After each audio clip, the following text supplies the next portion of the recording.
आइए आज इस वीडियो में फंक्शन का यूज करके एक प्रोग्राम बनाना सीखते हैं। पिछले वीडियो में हमने सीखा फंक्शन क्या होता है, कितने प्रकार का होता है और उसके एलिमेंट्स क्या हैं, प्रोग्राम में कैसे यूज किया जाता है। आज हम लोग फंक्शन को डिक्लेयर करना, डिफाइन करना, कॉल करना,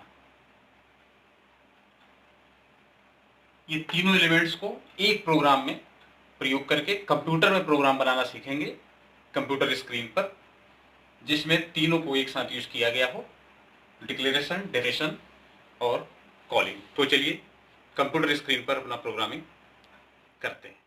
ये एक प्रोग्राम है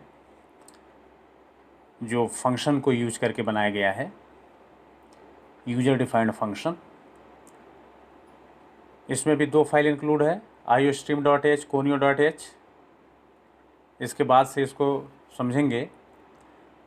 यहाँ वाइड ऐड फंक्शन लिखा हुआ है, यह है फंक्शन डिक्लेरेशन।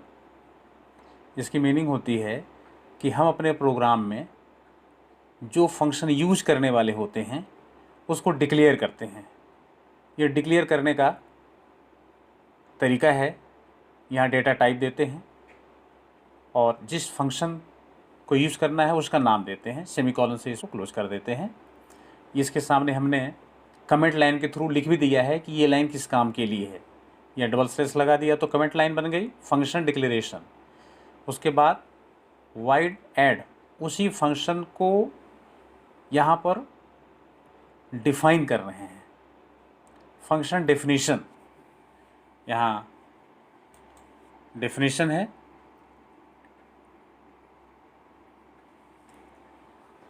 फंक्शन डेफिनेशन कि क्या काम होगा इसमें।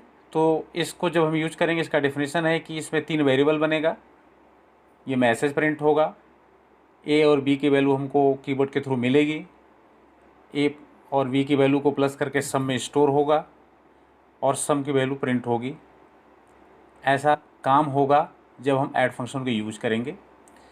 तो यहाँ से ये वाइड ऐड से ये कर्ली ब्रेस ओपन है और ये कर्ली ब्रेस यहाँ पर क्लोज है, इसके बीच का इस ऐड फंक्शन का डेफिनेशन है कि ये जब हम कॉल करेंगे इसको तो ये क्या काम करेगा, तो ये वाला काम करेगा।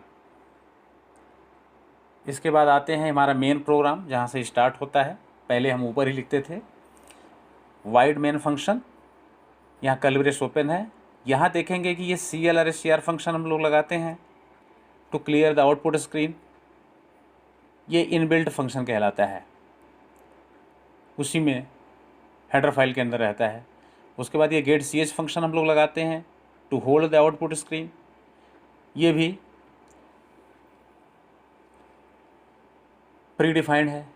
ये ऐड फंक्शन जो हम लोग यहाँ पर डिफाइन किए हैं, इसको यहाँ पर यूज कर रहे हैं, इसको बोलते हैं फंक्शन कॉलिंग। ये इसके सामने भी हम लोग लिख दिए हैं, ये डबल स्लैश के थ्रू कमेंट लाइन में दे दिए हैं। यहाँ हम इसको पढ़ भी पा रहे हैं कि किस काम के लिए है और कंपाइलर को कोई ऑब्जेक्शन भी नहीं होता है यहाँ पर डबल स्लैश लगा के, यानी कि कमेंट लाइन में लिखते हैं तो ये कमेंट लाइन हम लोगों के लिए लिखी रहती है कि ये किस काम के लिए है। तो इस प्रोग्राम में आप देख रहे हैं कि ऐड फंक्शन का यूज किया गया है। ये ऐड फंक्शन हम लोग डिफाइन किए हैं, क्या डेफिनेशन उसकी क्या काम करेगा वो यहाँ पर दिया हुआ है, और उसको यूज जब हम करेंगे तो ये वाला वर्क यहाँ पर होगा। तो फंक्शन को हम पहले डिक्लेयर करते हैं कि कौन सा फंक्शन यूज करने वाले हैं, फिर फंक्शन को डिफाइन करते हैं कि वो फंक्शन काम क्या करने वाला है, और उस फंक्शन से जब अपने को आउटपुट लेना है तो कहाँ लेना है उसको यूज करने को बोलते हैं, फंक्शन को कॉल करते हैं। तो यहाँ पर फंक्शन का 3 प्रकार का एलिमेंट्स है, डिक्लेरेशन, डेफिनेशन, कॉलिंग। इसी प्रकार हम लोग कोई और फंक्शन, जैसे सब्ट्रैक्ट फंक्शन बनाना है तो इसके जगह पर सब्ट्रैक्ट फंक्शन डिक्लेयर करेंगे, फिर ये यहाँ पर लिखेंगे, फिर उसको सब्ट्रैक्शन का डेफिनेशन देंगे, फिर यूज करने के लिए यहाँ पर कर देंगे, लिखेंगे तो यूज हो जाएगा।